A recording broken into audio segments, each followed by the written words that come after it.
हरिः ओम नमस्कारं सर्वेषां छात्राणां स्वागतं वर्तते।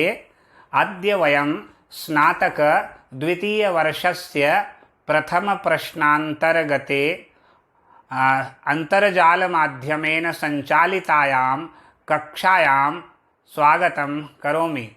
नमस्ते विद्यार्थियों, जैसा कि आप सभी जानते हैं कि हम छंद शास्त्र का अध्ययन कर रहे हैं और अब तक हमने बहुत सारे छंदों का अध्ययन कर लिया है और जितने भी छंदों का अध्ययन किया है उन सभी छंदों के जो उदाहरण हैं वो अभिज्ञान शाकुंतलम नामक ग्रंथ से गृहीत होंगे आगे भी।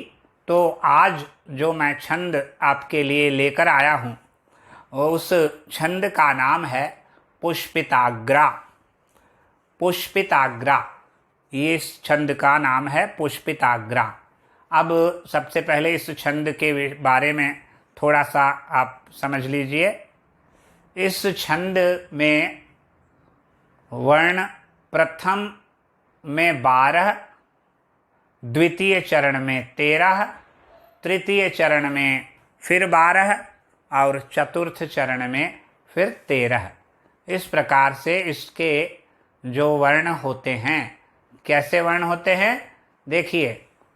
पहले चरण में 12 वर्ण, दूसरे चरण में 13 वर्ण, तृतीय चरण में 12 वर्ण और चतुर्थ चरण में 13 वर्ण। तात्पर्य यह हुआ प्रथम एवं तृतीय चरण में तो होते हैं 12-12 और द्वितीय एवं चतुर्थ चरण में होते हैं 13-13।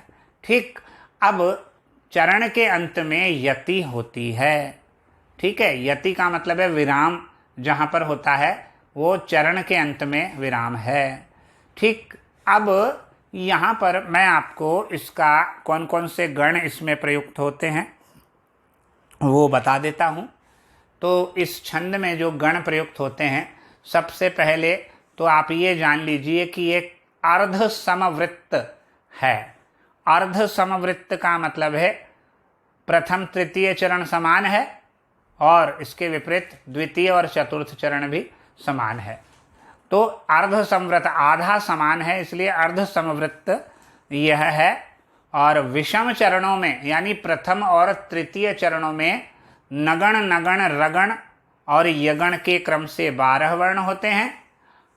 वापस से विषम चरणों में अर्थात प्रथम एवं तृतीय चरण, वो विषम चरण कहते हैं जिन्हें तो इसमें विषम चरणों में जो है प्रथम और तृतीय चरणों में नगण, नगण, रगण और यगण के क्रम से 12 वर्ण और सम चरणों में मतलब द्वितीय तथा चतुर्थ चरणों में क्रमशः नगण, जगण, जगण, रगण और एक गुरु वर्ण के क्रम से 13 वर्ण होते हैं। कैसे? नगण, जगण, जगण, रगण 12 हो गए और अंत में एक गुरु वर्ण होता है। इस प्रकार से 13 वर्ण द्वितीय एवं चतुर्थ चरण में होते हैं। वापस से समझ लीजिए। देखिए, पुष्पिताग्रा एक वर्णिक छंद है और वर्णिक छंदों में भी यह अर्ध समवृत्त है। अर्ध समवृत्त नाम का यह है क्योंकि इसके विषम चरणों में 12 वर्ण और सम चरणों में 13 वर्ण होते हैं। तो विषम चरणों में जो होते हैं उसमें क्या क्रम होता है? विषम चरणों में 12 वर्ण होते हैं जो नगण, नगण, रगण और यगण के क्रम से होते हैं। विषम चरण यानी प्रथम एवं तृतीय चरण में नगण, नगण, रगण और यगण हो गए 12, 3 चौक 12। तथा सम चरणों में, सम चरण यानी द्वितीय और चतुर्थ चरणों में क्या होता है? नगण, जगण, जगण, रगण और एक गुरु हो गए 13। नगण, जगण, जगण, रगण और एक गुरु हो गए 3 चौक 12 और 1 13। ठीक, इसके क्रम से 13 वर्ण होते हैं और चरण के अंत में यति होती है। अब मैं आपको लक्षण बताता हूं जो कि संस्कृत भाषा में है। सबसे पहला जो लक्षण बता रहा हूं वह आपको पिंगल सूत्र से उद्धृत बता रहा हूं। पिंगल सूत्र में क्या लिखा है? पुष्पिताग्रा नौ रयौ नजौ जरौ ग। पुष्पिताग्रा नौ रयौ नजौ जरौ ग, ये इसका लक्षण है। पुष्पिताग्रा पुष्पिताग्राव नौ रयौ, ये तो नौ रयौ तो आया है, नगण नगण रगण और यगण हो गए 12, यानी ये तो विषम चरणों की बात बताइए। पुष्पिताग्रा नौ रयौ, नौ रयौ का मतलब है नगण नगण 2, इसलिए नौ, रयौ यानी रगण और यगण हो गए 12। ये तो प्रथम एवं तृतीय चरण में है, नगण नगण रगण और यगण, इसलिए लिखा पुष्पिताग्रा नौ रयौ। और आगे है नजौ जरौ ग, नजौ जरौ ग, नजौ का मतलब नगण और जगण, और जरौ का मतलब जगण और रगण, 12 होगा, ग यानी गुरु। ठीक है, तो पूरा लक्षण क्या हुआ? पूरा लक्षण इस प्रकार हुआ पिंगल सूत्र के अनुसार, पुष्पिताग्रा नौ रयौ नजौ जरौ ग। ठीक, पुष्पिताग्रा नौ रयौ नजौ जरौ ग, ये पिंगल सूत्र का लक्षण है। अब मैं आपको जो लक्षण बता रहा हूं, यह लक्षण वृत्त रत्नाकर एवं छंदो मंजरी ग्रंथ का है। ये कौन से के है? ये तो था अभी जो बताया था पिछला, वो तो था लक्षण पिंगल सूत्र का। अब जो मैं लक्षण बता रहा हूं वो वृत्त रत्नाकर और छंदो मंजरी, ये दोनों ग्रंथ हैं छंद शास्त्र के प्रसिद्ध ग्रंथ। तो वृत्त रत्नाकर और छंदो मंजरी का लक्षण मैं यहाँ पर आपको बता रहा हूँ। दोनों में से आपको जो सरल लगे वो आप लिखेंगे। ठीक है, तो यहाँ पर सुनिए, अयुजी न युग रेफ तो यकारो युजी च नजौ जरगाश्च पुष्पिताग्रा। वापस से देखिए, अयुजी न युग रेफ तो युकारो, अयुजी न युग रेफ तो युकारो युजी च नजौ जरगाश्च पुष्पिताग्रा, ये वृत्त रत्नाकर और छंदो मंजरी का लक्षण है।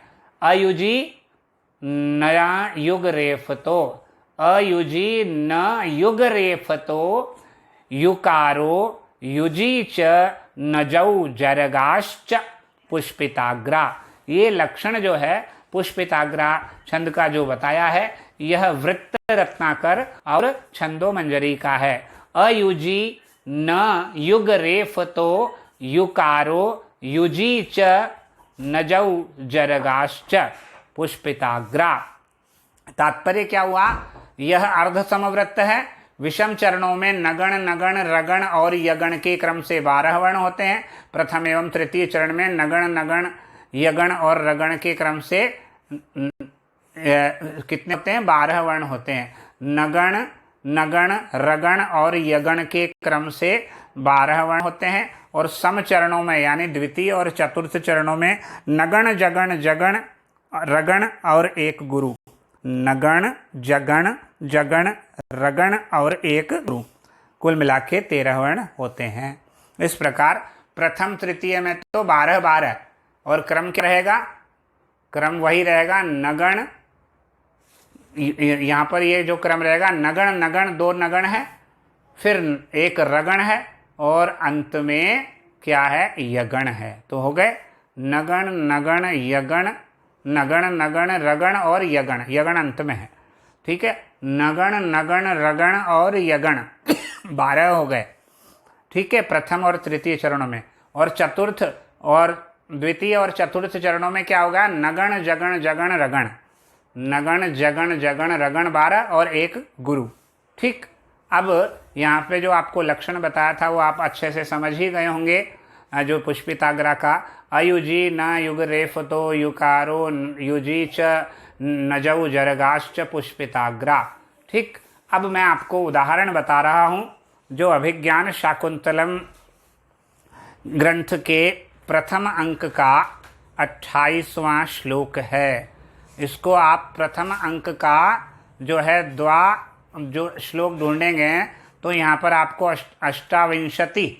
अष्टाविंशति यानी विंशति मतलब 20, अष्ट मतलब 8, तो 28वां श्लोक आपको मिलेगा। कौन से ग्रंथ का? अभिज्ञान शाकुंतलम के प्रथम अंक का 28वां श्लोक, जो कि किस छंद में निबद्ध है? पुष्पिताग्रा छंद में निबद्ध है। तो ये लक्षण मैं बताने के पश्चात आपको एक बार छंद का उदाहरण बता रहा हूँ, तो इस उदाहरण को एक बार आप सुन लेंगे। पुष्पिताग्रा छंद का उदाहरण है, अभिज्ञान शाकुंतलम के प्रथम अंक का 28वां श्लोक है। सुनिए। तुरग खुर हतस तथा हि रेणुर विटप विषक्त जलार्द्रवल्कलेषु पतति परिणतारुण प्रकाशः शलभ समूह इवाश्रम द्रुमेषु। वापस से देखिए। तुरग खुर हतस तथा हि रेणुर विटप विषक्त जलार्द्रवल्कलेषु पतति परिणतारुण प्रकाशः शलभ समूह इवाश्रम द्रुमेषु। यह इसमें मैं आपको 2 चरण गिना दूंगा। 2 इसलिए गिनाऊंगा क्योंकि प्रथम एवं तृतीय में 12-12 है और द्वितीय और चतुर्थ में 13-13 हैं। तो सबसे पहले हम एक बार श्लोक पुनः पढ़ते हैं और उसके बाद प्रथम एवं द्वितीय चरणों को जो है लघु गुरु बताकर गणना करते हैं। तुरग खुर हतस तथा हि रेणुर विटप विषक्त जलार्द्रवल्कलेषु पतति परिणतारुण प्रकाशः शलभ समूह इवाश्रम द्रुमेषु।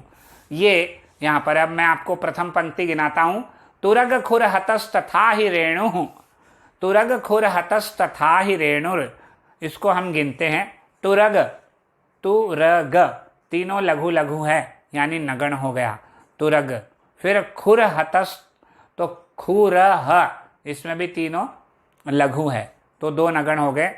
तुरग खुर हत, तुरग खुर हत हतस, फिर आगे गिनते हैं। तुरग खुर तस तथा, तस तथा इसको गिनेंगे तो तस तथा, तो तस तथा में त को गुरु गिनेंगे क्योंकि दंतीय सकार हलंत है, और त तथा का जो त लघु है, और था ये जो है क्या है? तथा ही। तो यहाँ पर तथा तो क्या होगा? नगण। और फिर ही रेणु, ही रेणु यह माता, तो ये हो गया यह गण। तो क्या हो गया? सबसे पहले नगण तुरग, फिर दूसरा वापस नगण खुरह, ये भी नगण, फिर तस तथा, ये हो गया रगण। तस तथा यानी राजभा, तस गुरु, थ लघु और था गुरु। फिर आगे ही रेणुर, तो ही लघु है, रे गुरु है, और णु में विसर्ग है या रेफ है साथ में, तो इसको भी हम गुरु गिनेंगे। तो यह माता। तो प्रथम चरण में हो गया नगण, नगण, रगण और अंत में यगण, हो गए 12। तुरग खुर हतस तथा हि रेणुर। अब हम द्वितीय पंक्ति को भी गिनते हैं क्योंकि इसमें 13 वर्ण प्राप्त होंगे हमारे को। नगण, जगण, जगण और रगण के क्रम से 12 और अंत में 1 गुरु। चलिए इसको गिनते हैं। विटप विषक्त जलार्द्रवल्कलेषु, तो विटप इसमें तीनों लघु है, वी छोटा है इसलिए, ट और प में मात्रा नहीं है, तो विटप, तो नसल, तो नगण हो गया। विटप विषक्त, विषक्त में वी लघु है, श गुरु है और त लघु है यानी जबान।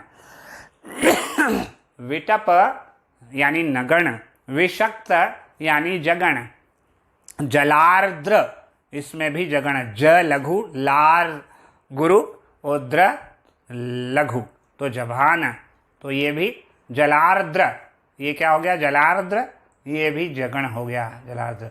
वल्कले, वल्कले, वल्कले, तो वल गुरु, क लघु और ले गुरु, इसमें राजभा, तो इसमें क्या हो गया? और शु, ये लघु है शु, फिर भी हम इसको गुरु गिनेंगे क्योंकि छंद में अंतिम अक्षर इसमें बताया गया है, अंत में 1 गुरु वर्ण है, तो शु को लघु होते हुए भी गुरु गिन लिया जाएगा। तो यहाँ पर क्या हो गया? सबसे पहले तो नगण है, इसके पश्चात जगण है, फिर एक और जगण है, फिर अंत में एक रगण है और सबसे आखिर में एक गुरु वर्ण है। कुल मिला के हो गए 13। विटप विषक्त जलार्द्रवल कलेशु, ये इसमें 13 वर्ण हो गए। बाकी 2 चरण आप स्वयं गिनेंगे। पतति परिणतारुण प्रकाशः, पतति परिणतारुण प्रकाशः 12 और शलभ समूह इवाश्रम द्रुमेशु, इसमें 13। ठीक, चलिए तुरग वापस से अब लक्षण का उदाहरण मैं बोल देता हूँ इस छंद का पुनः। अभिज्ञान शाकुंतलम के प्रथम अंक का जो है 28 श्लोक है, 28वां श्लोक प्रथम अंक का सुनिए। तुरग खुर हतस्तथा ही रेणु विटप विषक्त जलार्द्रवल कलेशु पतति परिणतारुण प्रकाशः शलभ समूह इवाश्रम द्रुमेशु, प्रथम अंक का 28वां श्लोक है विज्ञान शाकुंतलम का। छंद के बारे में अगर जानना हो तो सीधा सीधा लक्षण बताया गया है, जिसके प्रत्येक चरण प्रथम एवं तृतीय चरण में तो होते हैं 12 वर्ण और क्रम क्या होता है, नगण नगण रगण और यगण के क्रम से 12 वर्ण होते हैं। प्रथम और तृतीय चरण भी कह सकते हैं और इसको विषम चरण भी कह सकते हैं। ठीक है, और द्वितीय और चतुर्थ चरण में अर्थात विषम चरणों में क्या होती है, इसमें नगण जगण जगण और रगण और अंत में एक गुरु, नगण जगण जगण रगण और अंत में एक गुरु हो गए। 12 और 1 13 वर्ण होते हैं। द्वितीय तथा चतुर्थ चरण की बात है। चरण के अंत में गति होती है। लक्षण आपको पहले ही बता दिया है मैंने आपको। पुष्पिताग्रा का जो लक्षण है वो 2 लक्षण बताए थे, जो भी आपको याद हो। पुष्पिताग्रा नौ रयौ नजौ जरौगः और दूसरा है अयुजी न युग रेफ तो युकारो युजी च नजौ जरगाश्च पुष्पिताग्रा। ये वृत्त रत्नाकर और छंदो मंजरी का लक्षण है। उदाहरण आपको बता ही दिया। तुरग खुर हतस्तथा ही रेणुर विटप विषक्त जलार्द्रवल कलेशु पति परिणतारुण प्रकाशः शलभ समूह इवाश्रम द्रुमेशु, प्रथम अंक का अभिज्ञान शाकुंतलम के प्रथम अंक का 28वां श्लोक है। अगला छंद हम अगले वीडियो में करेंगे। तब तक के लिए आपसे यही विदा लेते हैं। नमस्कार, धन्यवाद।